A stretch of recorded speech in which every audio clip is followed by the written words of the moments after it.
Are you tired of your valuable ideas and suggestions getting lost in the shuffle? Well, that is why I'm introducing Direct Suggest, the revolutionary digital suggestion box that puts your voice front and center. With Direct Suggest, you have the power to make a difference in your organization. Direct Suggest provides value to organizations in various industries worldwide, including notable brands like Comcast, TD Bank, and Nokia. And here's the best part. Direct Suggest only costs 50 cents per employee per month, making it an affordable solution for businesses of all sizes. Plus, they have an incredibly high ROI and savings potential with an average 33 times return on investment. The implementation process is also a breeze. Once committed, setting up Direct Suggest from start to finish can be completed in as quickly as a week or less. Don't let your ideas or your team's ideas go unnoticed. Visit directsuggest.com today and start by making a difference with Direct Suggest. Use the promo code HUMANHR for your extended 60-day free trial. Again, visit directsuggest.com to learn more, and remember to use promo code HUMANHR for an extended free trial. Direct Suggest, where your voice matters. Welcome to the Bringing the Human Back to Human Resources podcast. I'm Tracy Chernoff, and I've spent my entire professional career in HR. Each week, we'll explore the delicate balance between people and business with the aim to reconnect the two and create meaningful outcomes. Listen in as I share my own experiences, challenge the status quo, and chat with guests from various industries about our mission to bring the human back to human resources. Hi, everyone. Welcome back to the podcast. Don't forget to rate, review, and subscribe wherever you're catching this episode.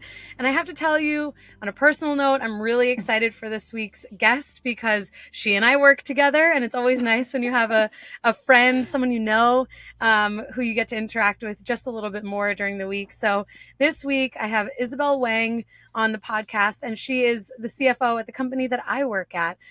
She is a strategic and results-driven finance leader with more than 20 years of FP&A, global operations, and executive management experience across multiple industries, including public holdings, venture capital, and startups. She's results-driven and highly skilled at scaling processes to drive high-performing teams. And prior to joining Legion, which again is the company that I work at as well, Isabelle spearheaded the development and execution of growth strategies at various enterprise SaaS companies to drive aggressive scaling. Isabelle is also a founding member of firstboard.io, a curated group of accomplished female executives in technology, working together to increase the representation of women on boards. And I have to tell you, Isabelle is so amazing to work with. And this week's topic, which is really about the relationship between finance and HR, is just, it's such an important topic, but having Isabelle on to have this discussion with me just feels so right. So Isabelle, welcome to the podcast. Thanks for being here. Well, thank you so much for the introduction. I didn't even know I have done that much, so I appreciate that. It's always nice to hear your bio back, right? It's like, oh yeah, you're right. I did do that, or I am part of that. Yeah, now you can go back to your family and you can say, hey, by the way, have I read you my bio recently? Exactly. No, it's amazing. You really have accomplished so much. And I think, for the listeners out there, and I know I've shared this with you too, so many of the listeners are folks who are either in HR or trying to get into HR and potentially don't really have the interaction yet with someone in finance. So I'm just so glad and grateful that you were open to joining the podcast so you can help us, kind of go through this whole relationship. Oh, thank you for doing this and saying that too. I mean, I heard so much from the company about what you have done, and I listened to some of the fun stuff you have done as well. So this is great, and I think I'm glad to have this kind of a channel to chat with you outside of work. Kind of. Yes, me too. I know it's about as close as we can get to a happy hour at this point. Absolutely. It's 5 o'clock somewhere, right? That's right. In an hour, it'll be 5 o'clock in my time zone. So that's pretty nice. Perfect. So anyway, let's jump into this. I would love to understand from your perspective what the importance is between the relationship regarding finance and HR and how you would even describe it. Like when we say the relationship between finance and HR, what does that even mean to you? Well, I think, I was doing some research the other day, and what I found was the phrase human resource was actually created by a economist back in 1800 something. So I think it's fascinating to see and learn how this HR has been evolved over the course of, decades and years. And we just gone through the pandemic not too long ago, right? So now we got a new norm in place as well. And the finance, on the other hand, is also having evolved really aggressively in many different ways as well. The requirements for finance organization in the CFO has been dramatically different compared to what we had before. So I think from a relationship between HR and the finance, I kind of see those two functions as left hand and the right hand. I used to manage HR function for about 10 years. And a part of things, what I learned from what I call intangible part of the company is that even though we're looking at things slightly different, we're doing the detailed job slightly different. But at the end of the day, what the empowerment, employee attrition, and also that employee engagement that HR spearhead, working on has a huge impact to our customer, our internal team. And, all this stuff is driving really a direct outcome from our P&L. So, I mean, sometimes when you hear people think, you need two hands to make a clap, this is exactly what it is. If you're missing one, that P&L, that efficiency, that happy customer really wouldn't be here. We are, internally, as we're going through the 2024 planning. When I think about the 5 pillars of the company in the next year, 3 years, or even 5 years, the employees are really the fundamentals and the foundations of everything what we're doing. And having that bottom layer setting up right and making sure we have right coaching, mentoring, career path, laying out for them to have that engagement in place is really important. That's why your job is more fun than mine. Some days. Not every day. Yes. So I think, when I think about Legion, I just, kind of, this is probably off the topic a little bit too. I think when I think about how I joined Legion is doing this, serve a group of underserved employees in my mind, right? When you think about our founding thesis, we are focused on doing something for employees. Because if you look at the service out there, look at the attrition, look at how employee engagement drive the hourly worker, all we're doing here is exactly like that. And I remember at the very beginning of my knowing Legion phase, I had this conversation with our CEO, Sanish, and listening to what he's kind of almost like an inspirational mission about building this company. I had this a term in my head. So, our marketing team probably going to kill me by saying this. I call it like a humanized technologies, right? So it is something we build, no matter how much hard coding, machine learning, and AI coding we put it behind the scene. We basically humanize a platform to increase that engagement for everybody who's on that platform. So that's how I kind of look at how tightly those two pieces together.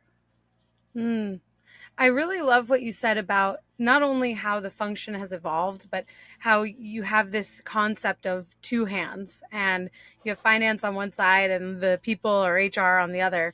And it's really true. I mean, that's really how we approach things, at Legion. But I also think in having worked with you now for pretty much half a year, more than that at this point, which is crazy.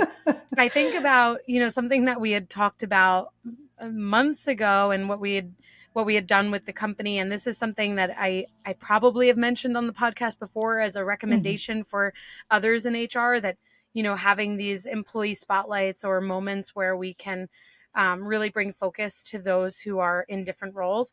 We did this with you, and I learned so much about not only who you are and what you bring to the table, but also as a woman in an executive role, period, but a woman as a CFO, and all of the things that kind of come to mind and come into play with the challenges that are presented. And so I just think about, what you're saying with, again, this visual between like the right hand and the left hand being something that not only for you as someone who has developed this career in an environment that's not always necessarily so open and welcoming, right? Or easy to break into as a woman in finance, as a woman, period.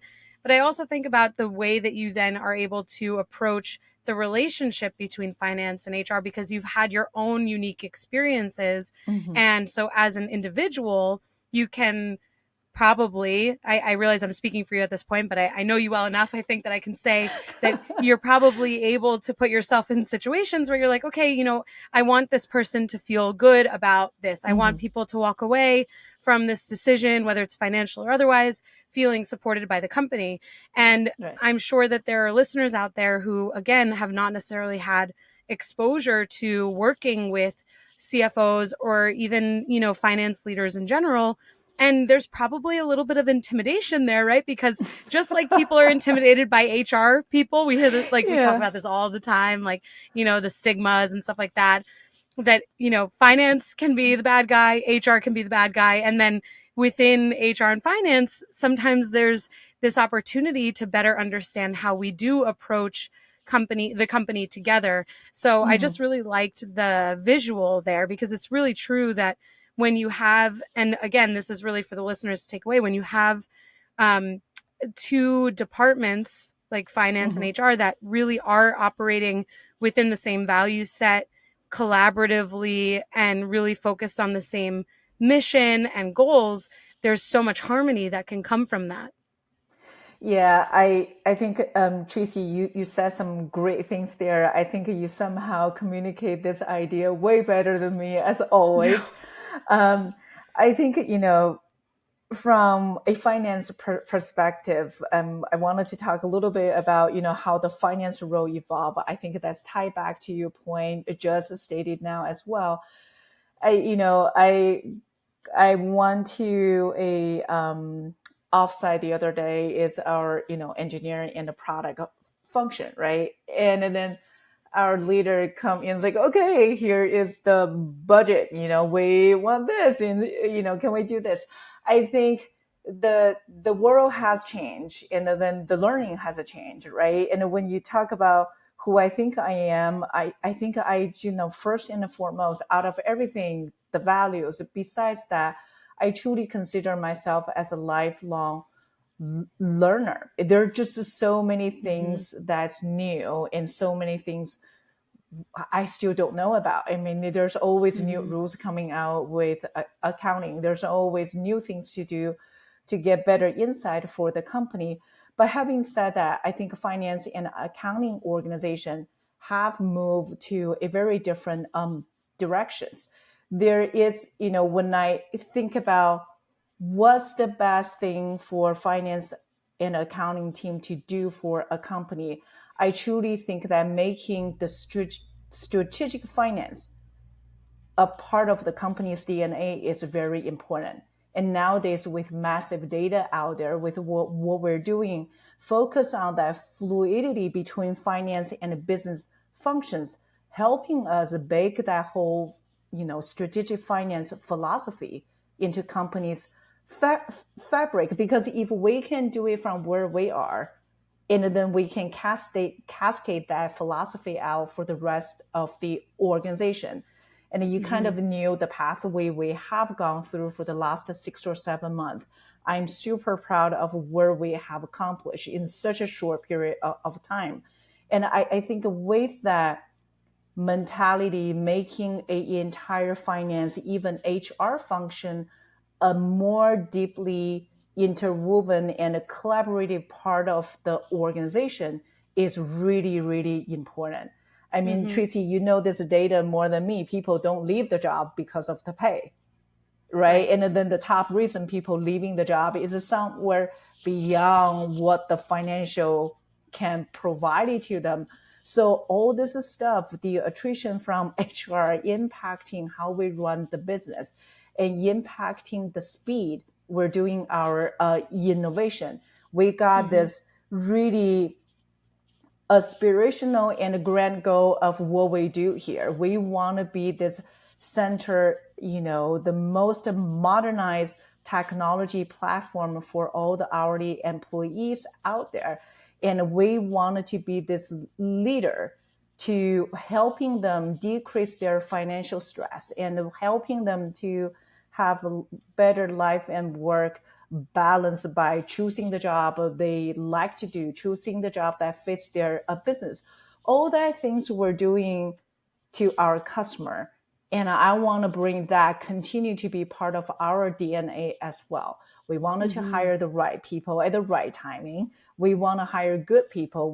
More importantly, I think I'm really proud of our whole entire HR function is that we are getting to that pathway, allow us to be better, understand what are our employee needing the most. How can we transpire them to do more, not just only for the company, but for themselves as well.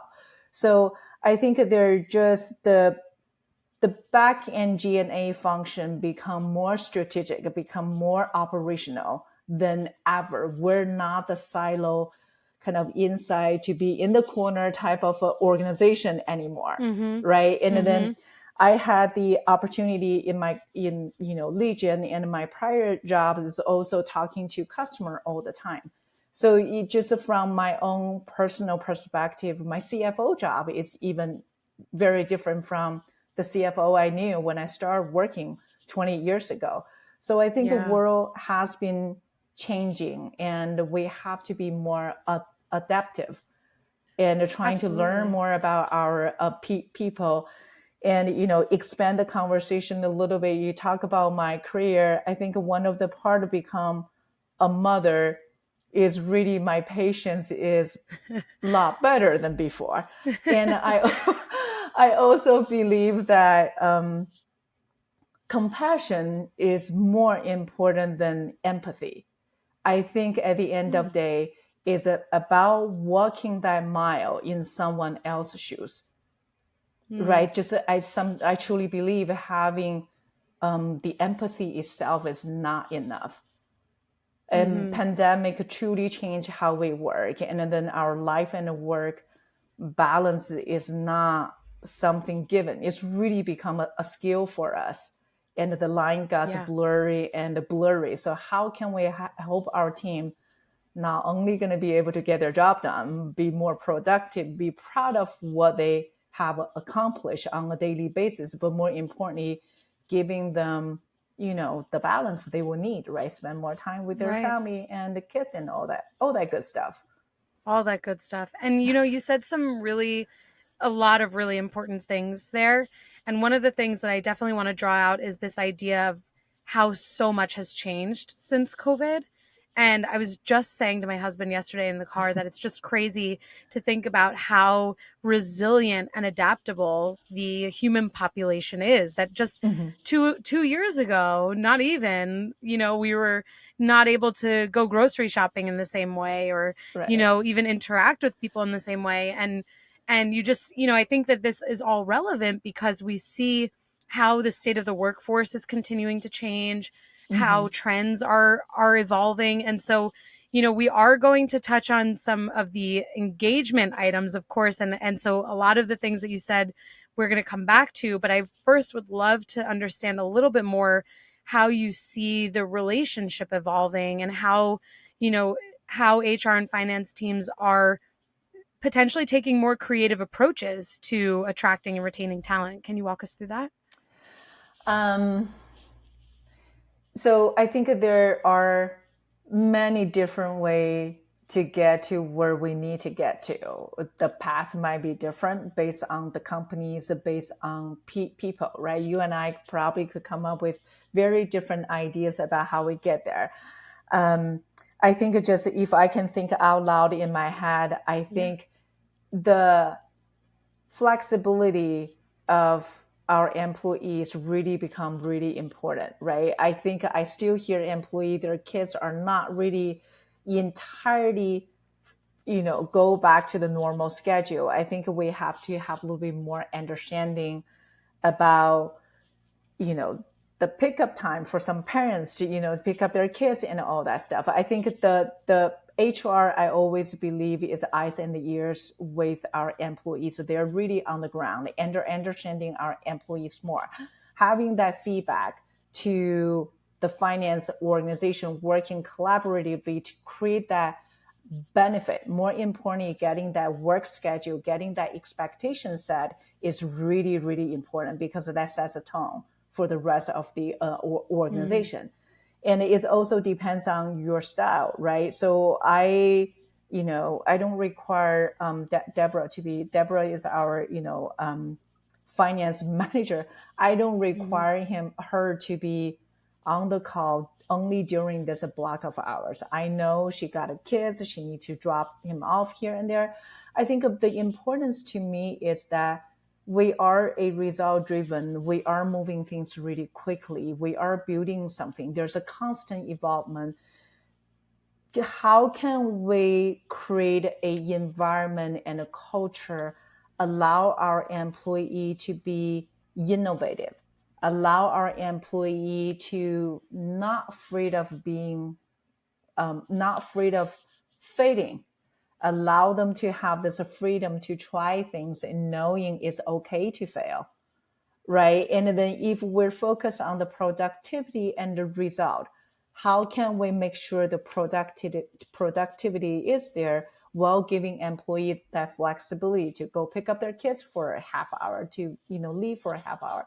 I think all that tangible and the intangible are included in those two functions, right? And there is a interlock in terms of how we look at it, because at the end of the day, the intangible part to fit in that culture, at the end of the day, drives who we hire, what we hire. And that also reflect, your productivity, efficiency, customer, the whole 9 yards of the P&L. If your company is remote or hybrid, then you know just how difficult it can be to grow your company's culture beyond a pre-scheduled Zoom happy hour or occasional lunch and learn. Well, this week's sponsor is here to solve that. They're called CultureBot. CultureBot has devised what will likely become the gold standard for growing and blossoming a company culture inside of Slack. The app is like a sidekick for any HR or people professional, automating a lot of the mundane tasks you probably are forgetting to do on a daily basis. Things like birthday and work anniversary celebrations, team shoutouts and kudos, employee introductions, and remote games. It even has health and wellness tips and conversation starters. If that piques your interest, this will get you even more excited. Today, I'm able to share a special promotion for listeners of the podcast. You can get your first 6 months of CultureBot for 50% off. Plus, if your team is under 25 employees, CultureBot is free forever. So if you're looking for a way to create a culture of appreciation and drive increased engagement and togetherness across your team, I definitely recommend checking out CultureBot. Go to getculturebot.com/humanhr. That's getculturebot.com/humanhr to get the offer. Plus, I've added the link in the show notes so you can just click right there. Now, let's get back to the podcast. Yeah, that makes sense. And I think we'll probably spend some time talking even a bit more closely with this concept of flexibility. And the listeners know that flexibility is like the most important thing to me. So I selfishly am definitely going to ask you more about this. But one of the things that you had mentioned before that I did want to come back to also is that we know that people are not resigning from their jobs because of pay. That's not, sure, that might have something to do with it for some people, but then that the number one reason why people are leaving is not because of this. So What are you seeing and hearing, whether it's from your own experience, as a CFO, or even from speaking with customers or other CFOs? Like, is there a study out there? Are there statistics out there that can help us better understand why people are leaving good jobs? So I think there's two components. One is myself. So three things are really important to me when I was deciding to come to Legion, or even just in general when I'm looking for where I want to be. I think I want to truly work with a great group of people I can respect and I can learn from. I think that you spend so much time with people during the limited amount of awakened hours of our day, you got to have fun, right? So people, to me, is always very important. That's my number one reason whether we can close deal or lose a deal. Right. I think second of all is also really important is the mission I believe in, right? And then the third is how can I add value? How can I contribute to this environment so that I can make a positive impact on people around me? Because at the end of the day, we only have a 24 hours a day. And what we do with that 24 hours defines who we are. So those are kind of the three things are very important to me. I know when we did the research on kind of the tech company perspective, people are more focused on the commute. That's when before the pandemic. And I think nowadays the shifting become what's the flexibility we have? How many days do I require to go to work? So I think still around all that factor. The interesting part for me was eye-opening is, as I mentioned to you earlier, I had the opportunity to talk to many different customers in Legion, and I had some great conversation with the CFO or chief of HR officer in some of the key accounts. What I learned is that the number one top reason for employee to leave their job is the ability to get paid earlier.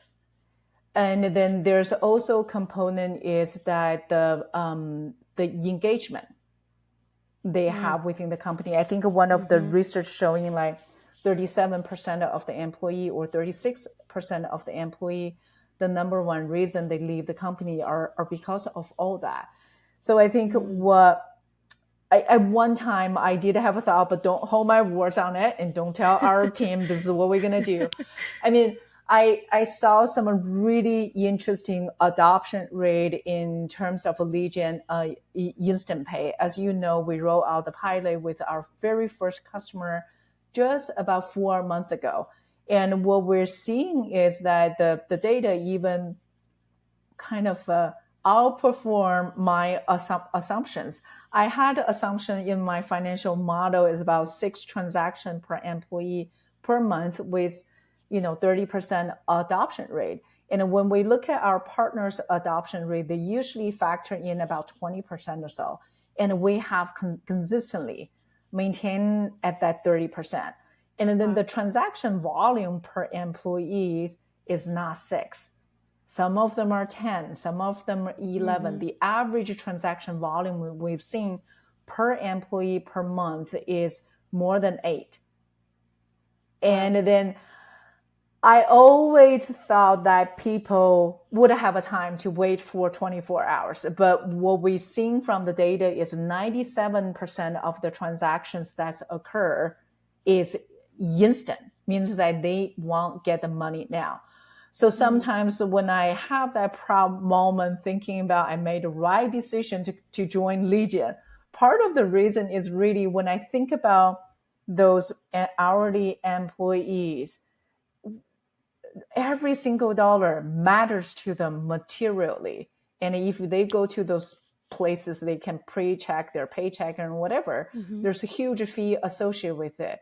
And we're truly setting up this platform they really didn't have to pay. Right. And if I looking at the financial stress those people have, and then they were saying something about like 40-something% of people quit their job because of those financial stress. And then the main reason they leave the job is also because of that. And then people have to take 2 jobs. My heart kind of ached a little bit too. And the first thing when I heard people taking 2 jobs, 3 jobs is that, okay, oh my God, who's taking care of the kids?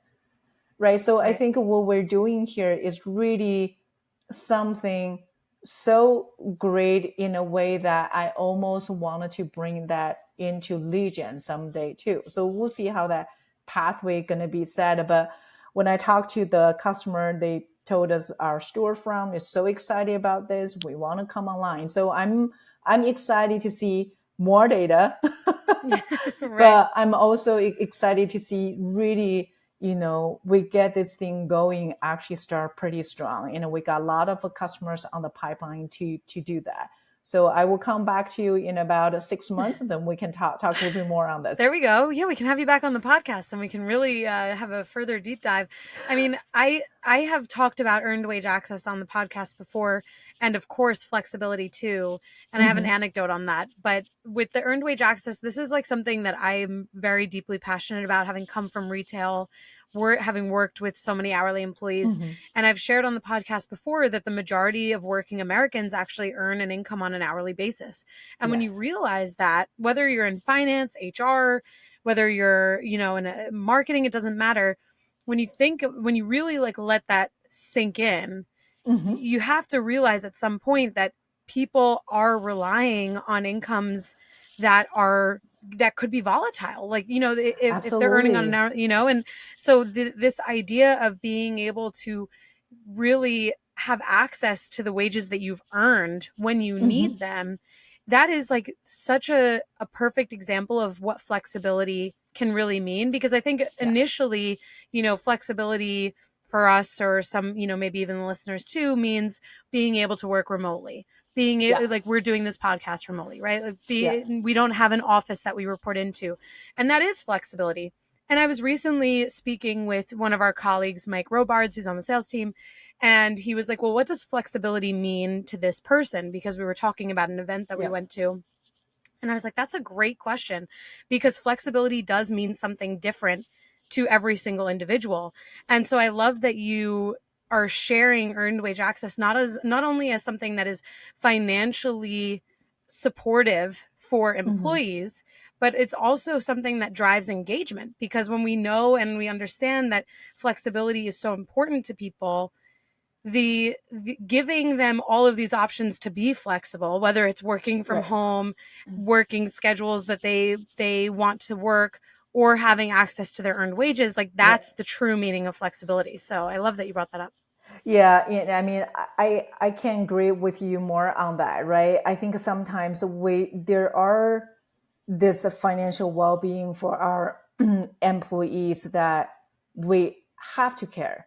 Right. It's both from humanity perspective and the company's bottom line will come with it. And I always firmly believe that if we do things authentically coming from our heart, doing the good things, everything else is just going to follow with it.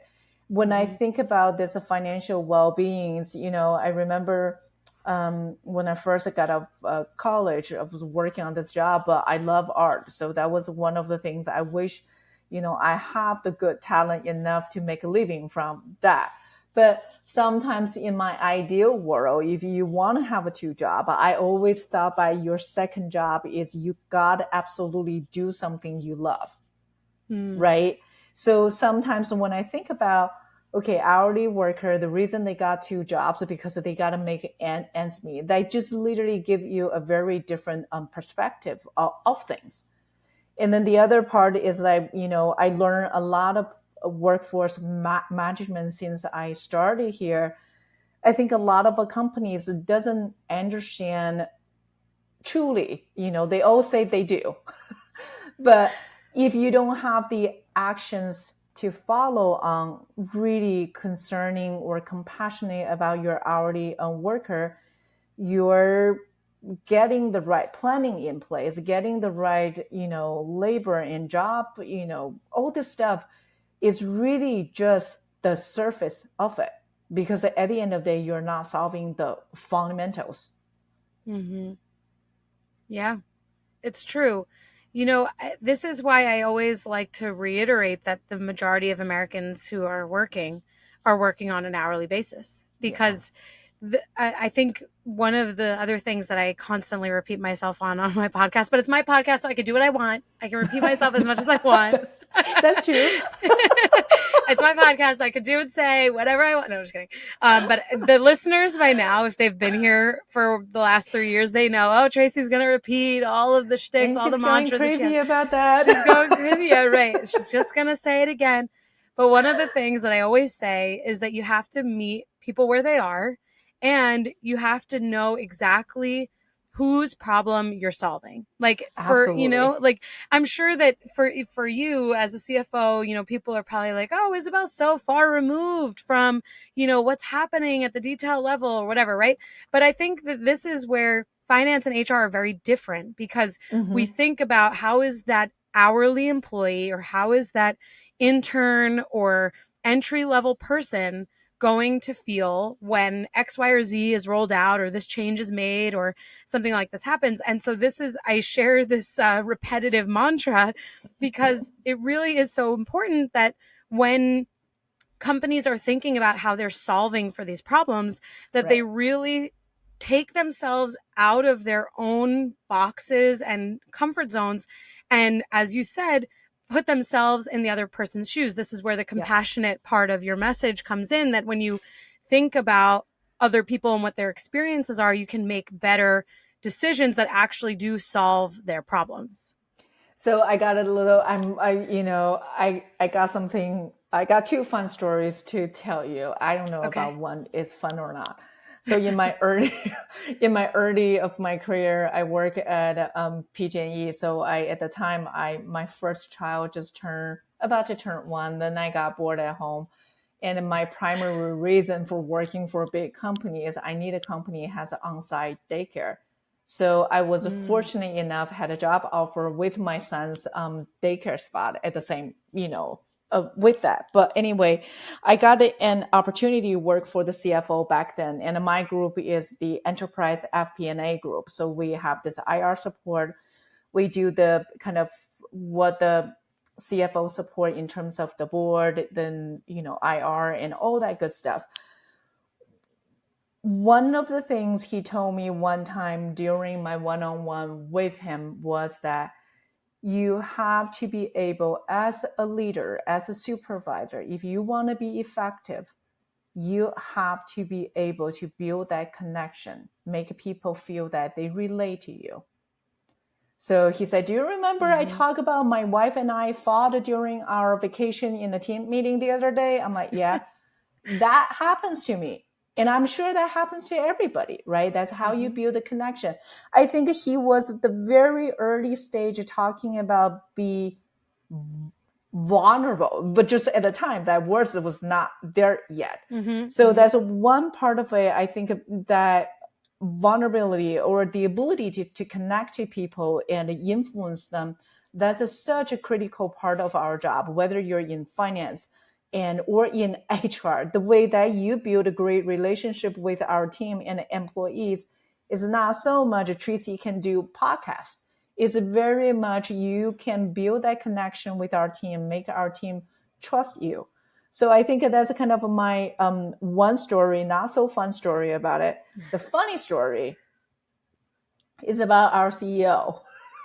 Ooh, I'm So excited to hear this one. I had a working dinner on one of the Mondays. We start going back to the office on Monday. We made a kind of a rule for us is like, okay, on the ELT, whoever here, we're going to show up on Monday and working together in the office. So we had a business dinner, and then he said, hey, I want to show you this coffee place. So I am a coffee snob, but I never be able to make that perfect latte. You know, when you go to Blue Bottle, they make all those trees or hearts and all that stuff. Fabulous. Yeah. I don't know how So they do it. no, so I got there, and then I was like, I can't make this. Like, I never be able to make this at home. Then he started giving me this detailed instruction about how.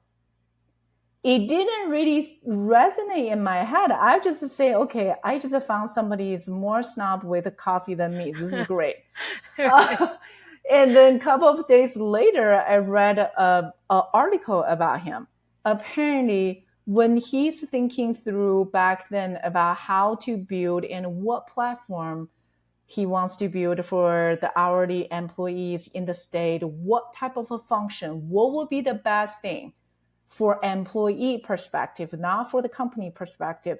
He actually took a kind of a coffee making, whatever that word you call those people, job at Barista? Phil's Coffee. Yes. So he did that job for a period of time because he wanted to learn what their pain points are and what their experiences were.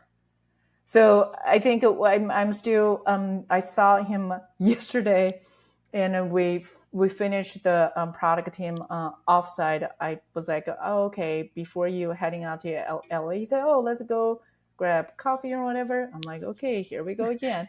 So we go to the coffee shop, and then, he's still excited about it. So I think, sometimes I might know the full picture of what I'm stepping into, but my point is, while I'm going through this journey with you guys and learning more about each one of you guys have done and will be doing, and those tiny details in life, how people build connections, how people invent these ideas, how people believe what they do, that conviction about that pathway is so incredibly sometimes impressive, no matter how much fun I made of him about making this perfect whatever. But it's so funny to, I think that story I will never forget, right? I would never see Sanish will be the one, like, making coffee in fields, but there he was. Yeah, and first two thoughts are, one, this is like the perfect example of what it means to walk a mile in someone else's shoes and to really like understand what their experience is. And two, whenever we have a company offsite with all of us, I think he should make us coffee. So more just importantly, before you publish this whole podcast, you probably should send him a note just in case you heard about this somewhere else. We volunteer you. Right. By the way, in case anyone else from the Legion team listens, I did volunteer you to be the barista at our company offsite that is not planned, but we have to plan both. Yeah, we'll get you a fancy machine. Putting the joke on the side, I think, that's a part of him I really admire, right? There's a personality came out once in a while. I'm like, you're actually pretty cool. Okay, you did that. That's quite impressive. Okay, you're actually pretty funny.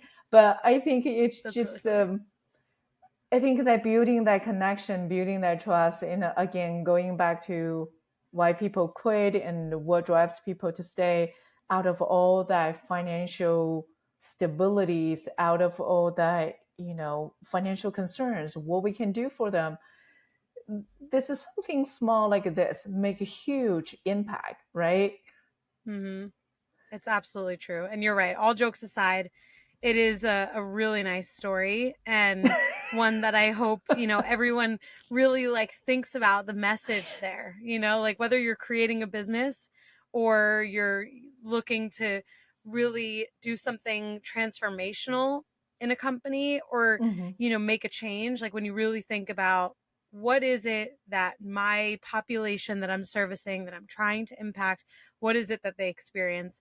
And so, Isabelle, with that, I just really want to thank you again for joining the podcast. It's been such a pleasure getting to have you on, because you are obviously, like I said, my colleague, but also someone with just such a wealth of experience and knowledge. And I'm sure that the listeners are walking away with a newfound understanding and appreciation for this intersection between finance and HR, and where there's harmony to be created there. So thank you so much. Thank you. And this is fun. It's fun, Have right? a great I weekend, told you though. it'd be fun. I know. This is fantastic. As the data comes out for other things, we're gonna bring you back. I'm already, I've already have it in my mind, and we've had repeat guests on the podcast, so I'm sure you're gonna be back. But with that, why don't you tell everyone where they can learn more about you, connect with you, and potentially also learn more about Legion? So to connect with me, the best way is LinkedIn. So please feel free to connect with me. Or I think talking to people, learning about people, learning new things is something I absolutely love to do. And also, if there's anything I could do for you in terms of your career, or you're trying to get some advices and all that, I'm always here to do that too. I think at this point of my career, the ability to help people and to make a positive impact in their career and all that is really rewarding for me. And Legion is pretty simple, and search us on Google. We will pop up, or you just go directly to legion.co and we're right there. And if there's anything else, we could ever do for you from personal standpoint and as a company, do let us know. We wanted to make sure we can do more for more people.